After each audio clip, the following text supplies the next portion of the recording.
This is an industry you need to be very passionate about. Only people who can be passionate about travel and tourism are the people who should really get into it because then you drive your own space. You've been an inspiration to many and you've been busiest person. You always travel around to make sure that you contribute to the travel industry. For any aspiring travel entrepreneur, what is the advice you want to give it to them? If you have the in-house knowledge of your own business, there's nothing that can stop you from getting better and better. One is always saying Aditi Deva Bhava, which is like how do you really welcome your guest into your own country. Travel tourism में कोई जुगाड़ूपन नहीं. Travel is only about experiences. Create those experiences. Because I always say one thing, like wherever I can't travel, I actually live my dream through my travelers.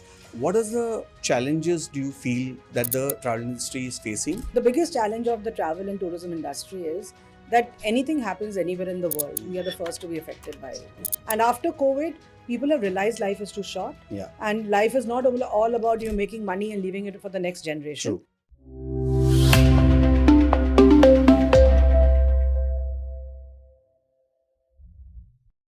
Hello travelpreneurs, welcome to Travelpreneur World.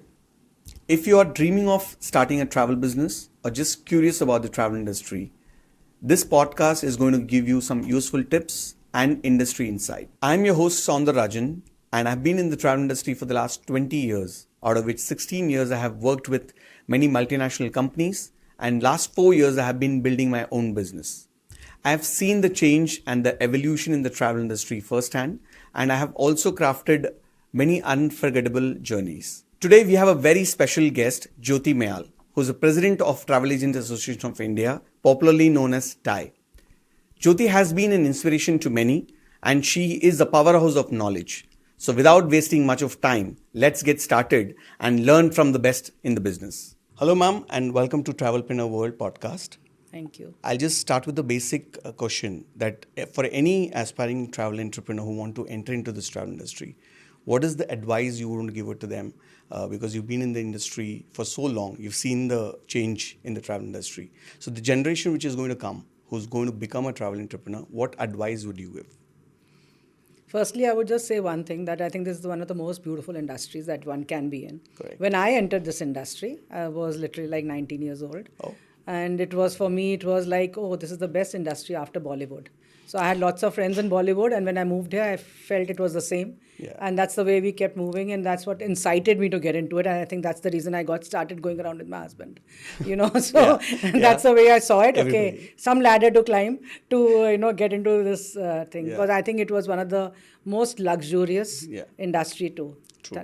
Things have changed, times have evolved, and that's how world goes on. Correct. And time is always moving on. It's not going to wait for everyone. True. So you need to keep evolving and keep getting into newer pastures, like we say that. Yeah. So I would say that, that's the first thing. But the second thing, which I always say to everyone who's getting into this industry, this is not a brick and mortar industry. This is not an industry that you feel you're getting into construction or you're getting into making of something or, whatever. Yeah. This is an industry you need to be very passionate about. True. Only people who can be passionate about travel and tourism are the people who should really get into it. Yeah. Because then you drive your own space. Yeah. And that's what you're here for, because you're wanting to make a niche market or a niche for yourself. Yeah. And that is what drives you very, very strongly. True. So you need to be very passionate about it, saying that this is the industry I want to be in. And believe you me, wherever you are committed, the money rolls in. So there is no looking back for that. So, and I see a lot of youngsters saying, where's the money? So, that's something which also one needs to keep in mind.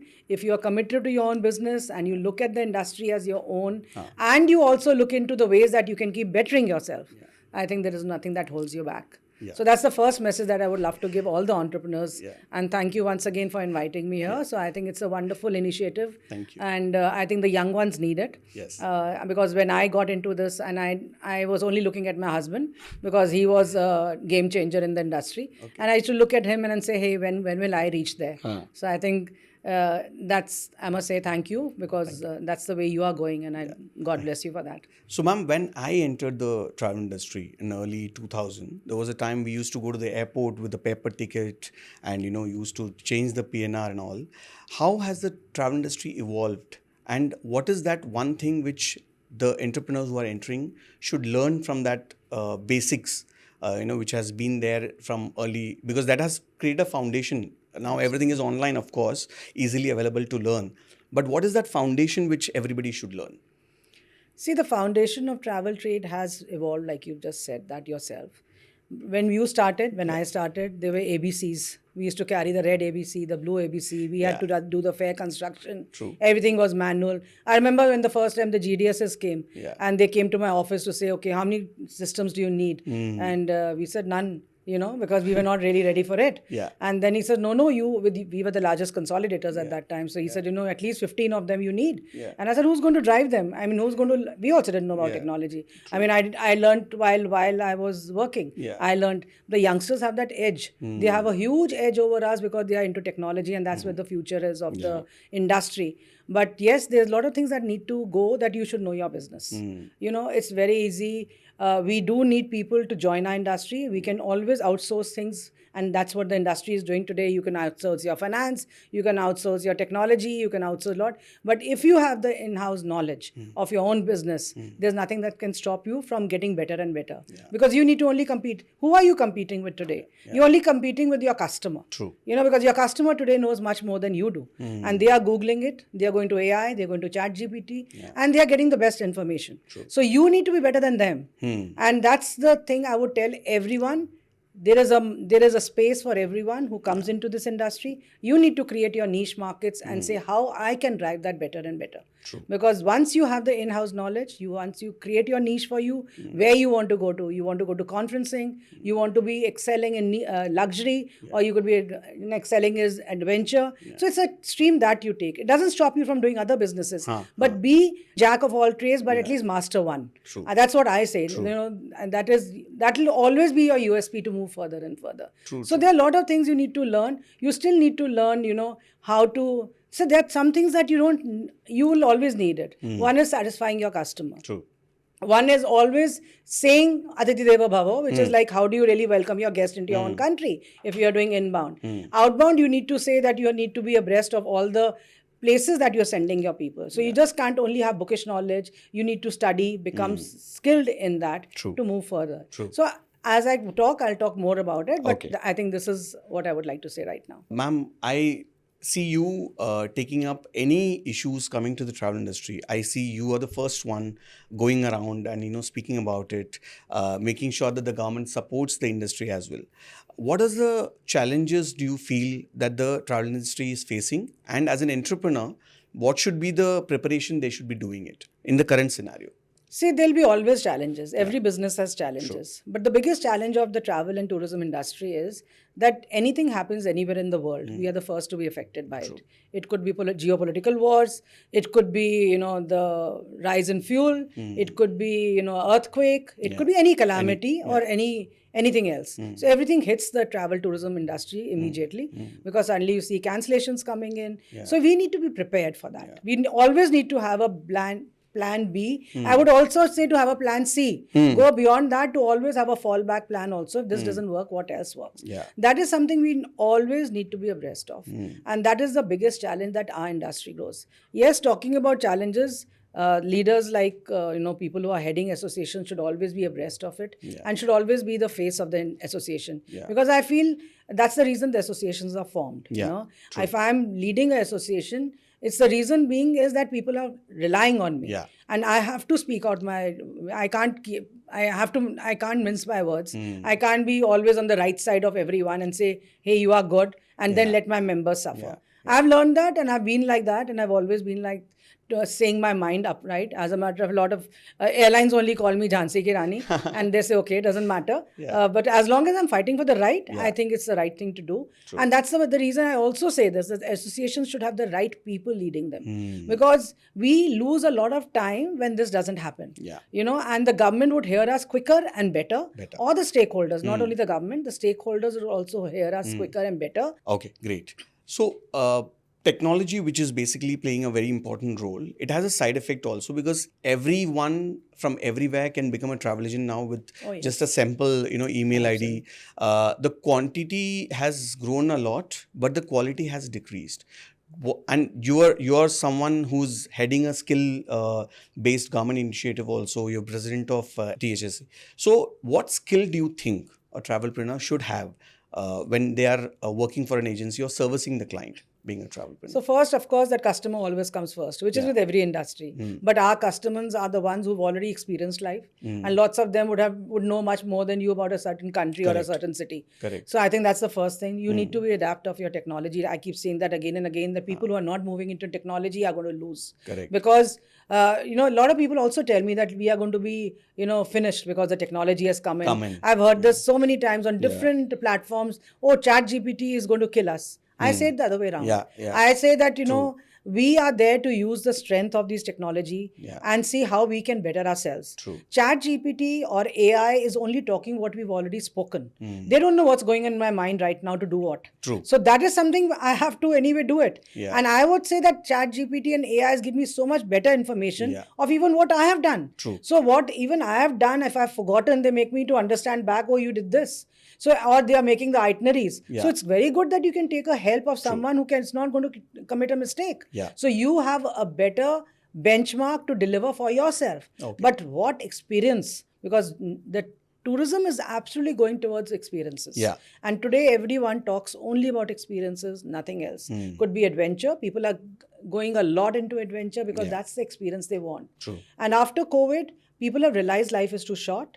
And life is not all about making money and leaving it for the next generation. True. They want to actually spend it. What the European and the Americans always had it in the mind. They've lived on plastic and they die in plastic, like we say. We are the ones, especially the Indians and the Asians, who have got huge sentiments towards our family and, that's fine. But you need to enjoy with your family. So instead of hoarding that money for the next generation to waste it, why not spend it with that family to build a bond, move forward, have experience life together. So I think that's another thing which comes into very strongly with young ones is to learn. The people are becoming entrepreneurs. How do we target that market? That's a huge market where people want to, travel together. People want to spend time. Now business has become pleasure because people are not going for business. Anyone going for a week also says, can I have my wife with me or the family with me? Because that's how life is. True. You want to be together. You don't want to get caught up in any calamity. And during COVID, we saw it. The husband was at one place, the wife was at another place, the family was at another place. So there were a lot of,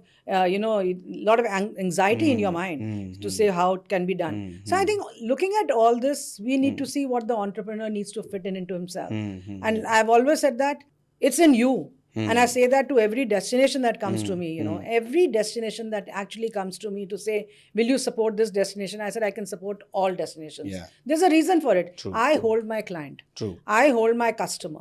I can influence him where to go, where not to go. It's very easy for me to change. Every holiday, every long weekend, I get thousands of requests saying, where should we go? I have the capacity to turn him. So if your relationship with your client is good, you have your knowledge, you have your basics covered, your business is only going to grow. And you have technology with you. There's nothing that can hold you back. Okay. And I also tell my team also that any information which a Google or a ChatGPT is not giving you, hold that information because the customer wants that information from you, and then the customer will have the confidence that you know better, or and that comes with an experience. So I always say take a day in a week. Study about the destination or experience which has happened, because nowadays the social media is also widely available. You search in YouTube and you will get all the destinations. Absolutely. So I think that's something which is there. Ma'am, one more thing is that the religious tourism, the spiritual tourism in India, within India, for Indians also growing a lot. What do you think that being a travelpreneurs, because I feel a section of travelpreneur who are entering into the industry first try to sell outbound, think that India mein, there are no, options are widely competitive, but there is a section of religious tourism. People are ready to spend money. So what do you think they should learn, or they should have a edge over? Because I love selling religious and spiritual, be it Char Dham or the latest being Ayodhya. Of course. So the generation now has that kind of a mindset, to sell outbound kind of more. But do you think that the religious tourism has a kind of, way forward for the travel industry or travelpreneurs in particular? See, I say this one simple thing. We Indians are all very religious by nature.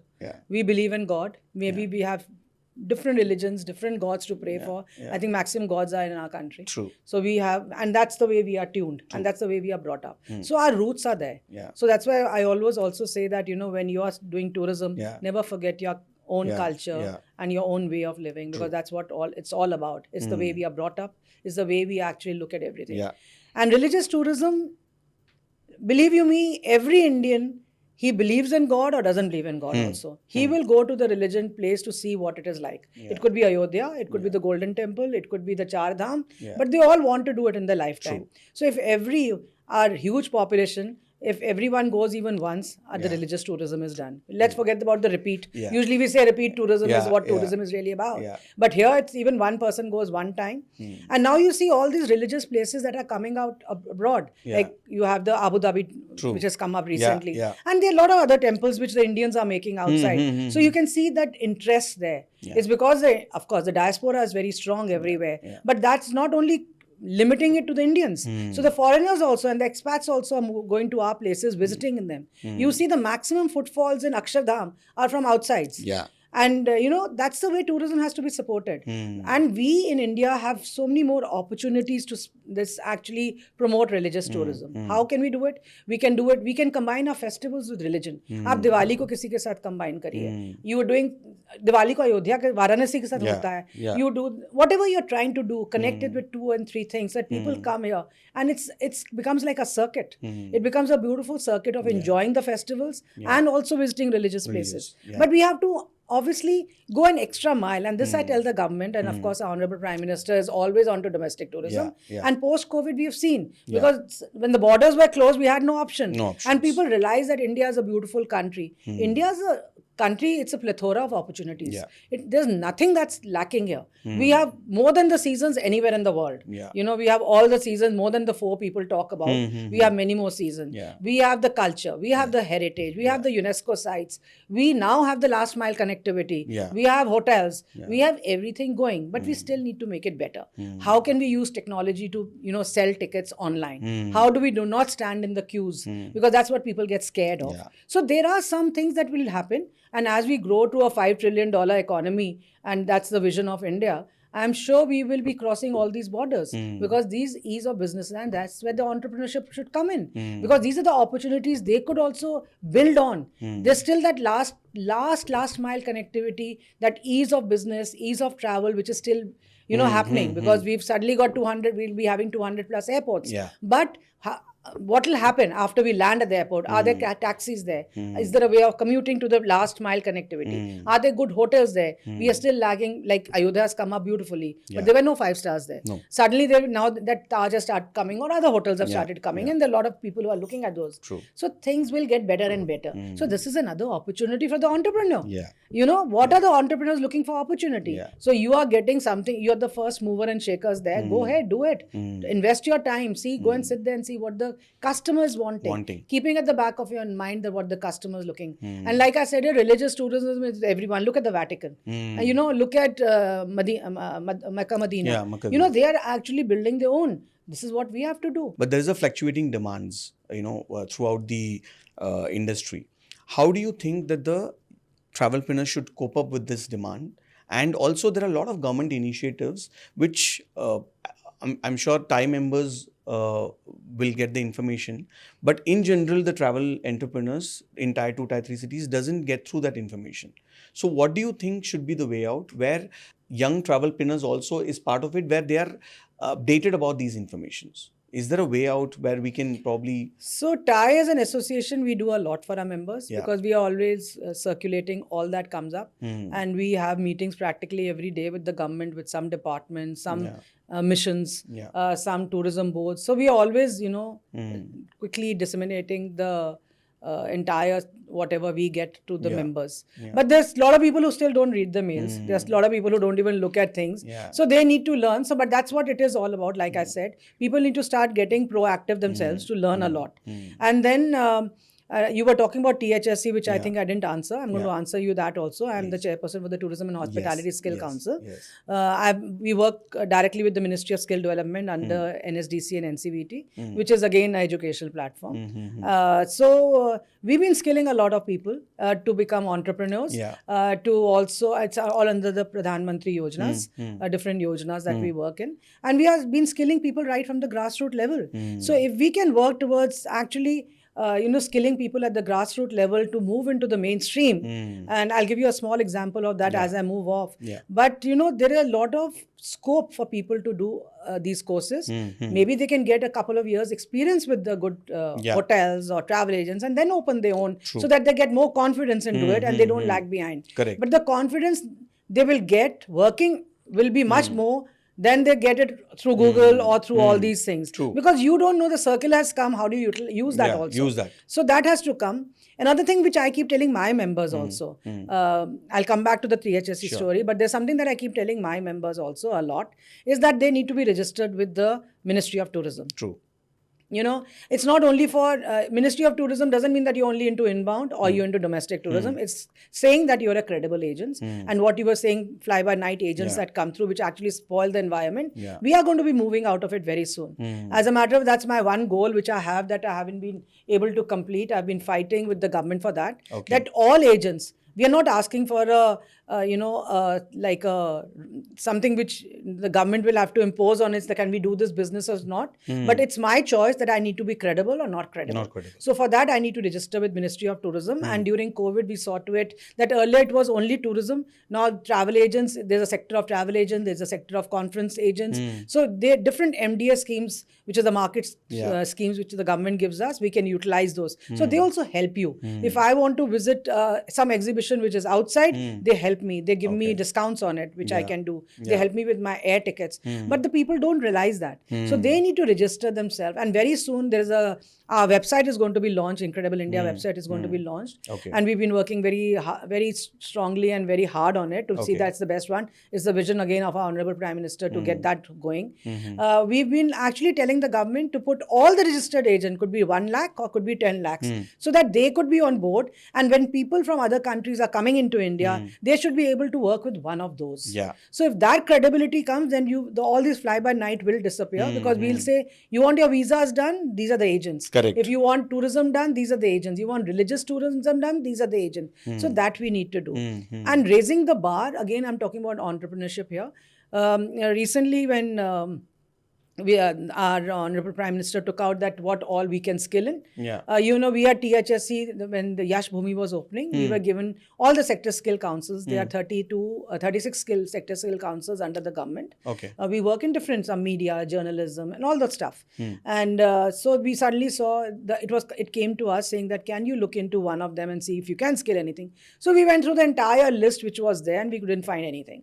So we shut it off. And we said, okay, there's nothing for tourism, but which we were very surprised, because, the focus should be on tourism. We were very disappointed, as a matter of fact. And then again at night, I just sat down to see, okay, let me just go through the website.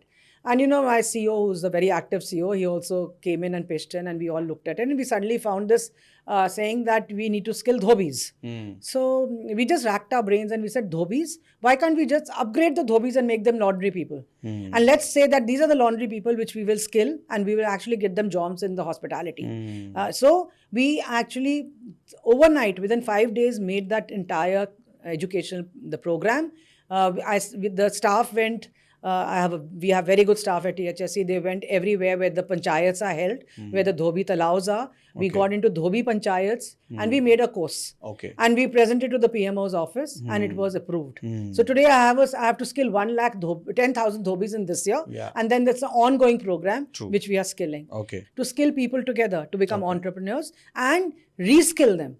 Also not only skill them but also reskill them. So that, and the proper aspects are given to them. Like a driver should know how to receive, how to open the door for a traveler. He's not sitting and saying, get in, It's like one of those. What is the things that should be like soft skills which a driver should be having? Anywhere you travel in the world, the driver is also like half like a tourist guide. No, he's like a tourist guide. He tells you, you ask him, which building is this? He'll tell you. He knows. This is how we need to educate our drivers. Our drivers are not only for driving from one point to another. So there are a lot of changes that need to come. And there are a lot of the young ones which should get into this business to say, okay, I have a fleet of 100 cars or 10 cars or 5 cars, but my drivers are going to be the best. So that's another way that entrepreneurs can come in. So that's what I said. Entrepreneurship is the future, because everyone wants to be their own boss. True. But then you are again employing 10 more people, or giving much more. And then, which the strongest that I think one thing which I must say to all the youth, and I'm sure you'll come to that question also, because I think sustainability is a very big thing that needs to come into the picture. Yeah. That's what one of the thing. I mean, it's the Q word. People are very, very excited about the sustainability, and it's a growing, and this youth is also very, very knowledgeable about sustainability. So, what do you think that India as a market, whether it's selling sustainability outside or within India, travelpreneurs, what skills they should have, or knowledge they should have to get into this sustainability? See, sustainability initially when I started was only a buzzword. Everyone was using that word without even knowledge. And I used to ask people, can you 10 of you stand up and tell me what sustainability is? And it was, acha theek hai, plastic nahi litter karna was the first thing they learned. Ki haan, plastic nahi litter karna. But then they didn't know what is the plastic which is recyclable or which is not recyclable. So there was no about it. As a matter, recently I was with the Ministry of Environment, and we said, even plastic bottles are not the ones that you need, because you can always reuse your plastic bottle. So it's not really that you need to do away with it. It depends on what ones you're doing it. So I think there are a lot of things that still need to be clarified. Even the young ones, of course, they are Googling a lot, they're learning a lot. We know that's ecotourism, where you need to be, eco-friendly. You need to actually go vocal for local. You need to actually, train the people, the locals, so they are the best. I used to always say that, 5 years back, and now it's become more in vogue, that I used to tell, who else can talk about your history of a small place like Madurai, unless there is a local person who's told stories to his children growing up?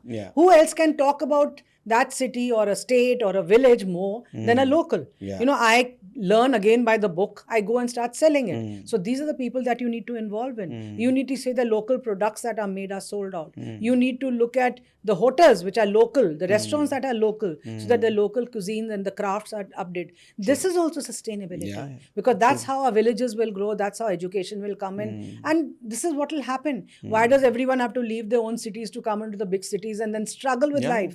They can do that and create that ecosystem.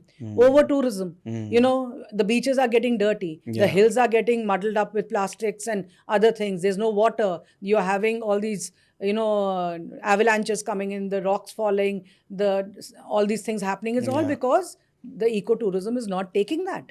So how do we create more destinations? So all this has to, and sustainability by itself has a huge thing. We are seeing the change in weather today. There's a hurricane somewhere, there is drought somewhere, there are volcanoes erupting somewhere, and then there's huge summer, huge winters, long term of winters. All that is happening is a change of climatic religion. You see France, it stopped this direct in-between flights. Why? Because they feel you can do it by train. I was just now with Germany, the Lufthansa airline people, and they said, we are actually saying go from Frankfurt to Munich or Frankfurt from Stuttgart on a train. So, these things have to be inculcated right from the beginning. And that's where we need to teach our children. Of course, you teach them in a different way. And that's the reason. Actually, as TIE and as the chairperson for THSC, we actually gave our documents to say, can we include tourism in schools? So actually, you can do a tourism course right from 9th now. And I have 26 states already tied up with me to say we can do tourism right from the school board levels. So that you can adopt that as a way going forward in your life if you like tourism. And you can also start learning about sustainability right from class 9th, how you have to do it when you are promoting tourism. So this will again, promote the entrepreneurs that are coming up. And I think that's what you're really planning to do through this lovely podcast. So I think it is very important for people and for the children and for the parents to understand that they need to start young to take this forward. And ma'am, within the travelpreneur community or the travel entrepreneurs who are coming, the buying power or the relationship with the vendors, it's a huge task to find good vendors, and exchange of those vendors within the community is also something which can be done way better than what it is right now. So what do you think can be the plan or the way forward? Because I know within TIE members there's a huge exchange happening, but outside the association also there's a huge community. So what do you think can be the point which can kind of put the system in place for this? This was something very close to my heart for a lot of reasons. A lot of reasons means, one, if you are doing outsourcing your business to another person who's just being an intermediary between the hotel or the airlines or anyone, you lose out your own identity. Okay, I believe that because if I am dealing with with someone, you're losing out your identity. Secondly, the last minute deals that we could do that, suppose talking in more simpler terms, that if you have a group which is not sold out, how do you sell those 5 balance tickets so that you don't have the brunt of really, and you come from a travel background, so like every loss of seat is loss of revenue, and every loss of a hotel room or a cancellation is again a loss of revenue, because these are all perishable items. If it's not going today, it's gone. So seeing that, I wanted to create this technology platform for the members and say, how can all members deal amongst themselves? And I didn't want it to close it down. Anyone who wants to be a part of the growth and come in, put your own, whatever you want to sell or expose to the people and do it. And also take the help of others. That would be the best way. And when you're going through an association like TAI, because TAI is like 75 years old, we are the largest and the oldest association, started in 1951. So with the vision of the very few, I think these are the opportunities, and that strong points that need to come out. That we need to create that synergy, that environment, that ecosystem for our members and for the industry to deal with the best, to deal with someone you trust. And that is our TAI stands for deal with you, someone you trust. And that is our, branding, how we go about. And we say you deal with each other. So during COVID, we saw a lot of people, struggling with their refunds because they had done their advance bookings and they never happened. So it was easier for me to help my members who were dealing with each other to say, please, can you refund us money? It's happened like this. So it's okay. I know, understand you've had a loss. Let's do that. But if it was a third party, it was very difficult for me. Though we saw to it that we actually could influence everyone. And I'm very proud to say that today that not a single ticket or anyone can say that we didn't get refunds from all the tickets. So because that's the way you need to work. But this is an opportunity, I think, where we could give to our members to work more and more with each other. And when you're working with any stakeholder, could be a hotel or the tourism board, I think the best way is to go and get the best DMCs from the tourism bodies or from the embassies and the missions, so that you are actually dealing with someone correct. And you're not just because you're getting it cheaper today by 100 rupees, you go blindly. Because tomorrow, then you're going to fall. So you need to keep those aspects. And believe you me, the customer is willing to pay. Today, the customer wants to be safe. If the flight is cancelled, he wants his refund. If the hotel gets something happens or some calamity comes, he wants his refund. So we need to play in that ecosystem to say how we can actually handhold our customer. And that's another USP for the new ones getting in or people there. How can they handhold the customer to say, we see your business right from your home to home. So, that is the delivery you want. So if there is something that comes up, what is the way you will get him out? If he falls sick, what do you do? If someone has some calamity, something happens, how do you get him through? So these are the synergies that you work with and the value chain. Because for travel and tourism, the value chain is very, very long. It's right from, maybe the moment you start packing is the time it starts. And how you tag so that's where technology comes in. How do you tag your baggage? How is your insurance done? What is the insurance? Are you reading the fine lines for your customer? So there are a lot of things that come into focus when you are delivering till the last moment or till the time he comes back. Then comes your visas, then the foreign exchange. So there are so many aspects of tourism that you should be actually knowing that you need to fulfill and tick mark all those boxes to take it forward. And when you go to a new country or even a new city, you want to be looked after, and that they are willing to pay. And that is the customer of India today, especially, who has the money, who has they are the young ones. I hear it from so many of these young ones saying, please don't call me. If you want anything, just WhatsApp me. Or give me a app that I can go into and do it. Don't just call me. So I think those are things that we need to see. So again, coming back to technology, the data analysis is very, very important. How you actually bring the analytical mind inside to see what is required in the industry today. And of course, the last thing which I would say on this technology part is social media, virtual reality, AR, VR, all this is going to be the future. Please learn to adopt it as quick as you can, because today people are not reading newspapers or tabloids, or they are wanting to look into something while they are in transit in a car or while they are flying on a flight. They want that knowledge in-house. So that is what you need to invest in. Marketing has to be done that way. And of course, in the end, it's always the people's comments and the influence. It's your peer pressure. Your friends will tell you, hey, go by this airline or that airline and travel here. You will blindly follow them because that's your peer pressure or your friend circle. So mouth publicity is the best publicity. Like I have been saying that you've been an inspiration to many, and you've been, I would say, the busiest person. You always travel around to make sure that you contribute to the travel industry. So what do you think that this generation should learn over the years, personally from your experience, which will take them to the next level? See, I started with that. You need to be committed to yourself. Yeah. I am committed to myself, and I say this, that I gained everything from this industry, though my background was not tourism. I was an interior designer by profession. So, but when I joined my husband, it was only tourism. Yeah. And then it was like, you get so passionate that you want to give back to society what you learn from it. Because I learned, though I got everything on a platter, and I must say that I was one of those lucky ones who got everything on a platter. I had the golden diamond spoon, every platinum spoon in my mouth, because he was already known in the industry.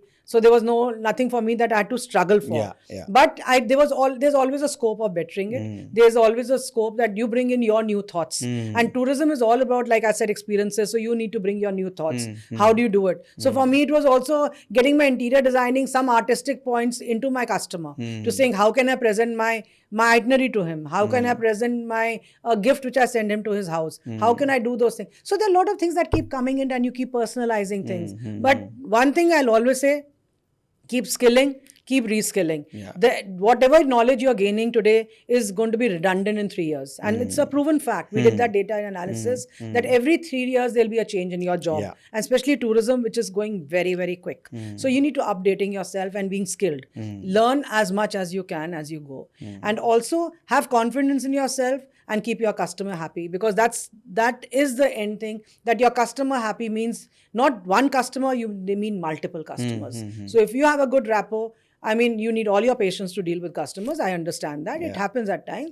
But I don't think there is nothing that can not justify and pacify your customer, even who's not very happy about it. There is a way to do it. So I think all those soft skills need to come in a lot more, because that is what is required in the end. Because the customer only wants his trip to be absolutely seamless and absolutely enjoyable. Ma'am, one last, I would say, tip or advice you want to give it to the travelpreneur community which is going to come, which will put the foundation of their business. One, जिसे बोलते हैं ना हिंदी में कि एक last जुगाड़ू tip, तो वो क्या होगा? पहली बात मैं ये बोल दूँ कि ट्रैवल टूरिज्म में कोई जुगाड़ूपन नहीं.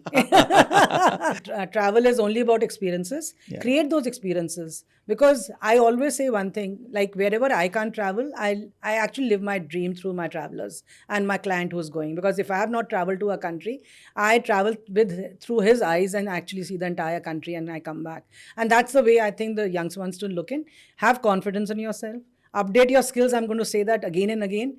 You are the ones who got this country and this world in your hands now. Build it to be more sustainable, more effective, and see that your people get the best experiences of life. It could be any tourism.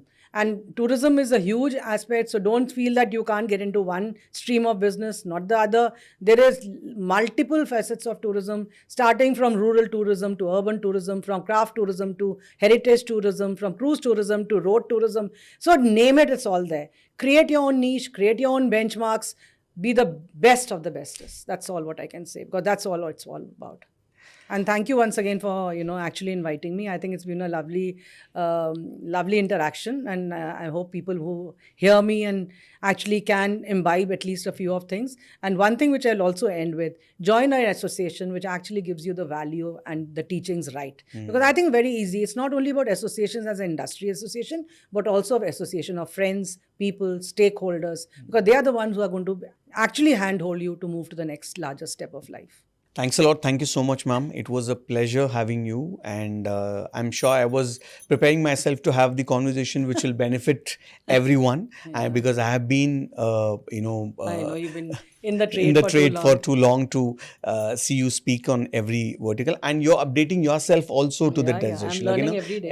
Any question you ask with the updated technology also, you have it. So it was pleasure having you here as a first guest of our podcast. Thank you and I'm so much. sure this will follow many more, and just if you can inform everyone to follow our page. Yeah. So I love all the youngsters, especially who are wanting to come into this business of travel, tourism, hospitality, which is again, I would love everyone to follow this. I think Travelpreneur is doing a wonderful job, and Travelpreneur World is the way they go about it. So it's going global. So please take it global, and please keep hearing us so that we can keep adding more and more. And I'm honored to be the first one to speak on this. And I'm sure they'll have many more people with much more knowledge than me. And please keep hearing everyone. Thank you so much. Thanks a lot, ma'am. Thank you. Thank you. Thank you.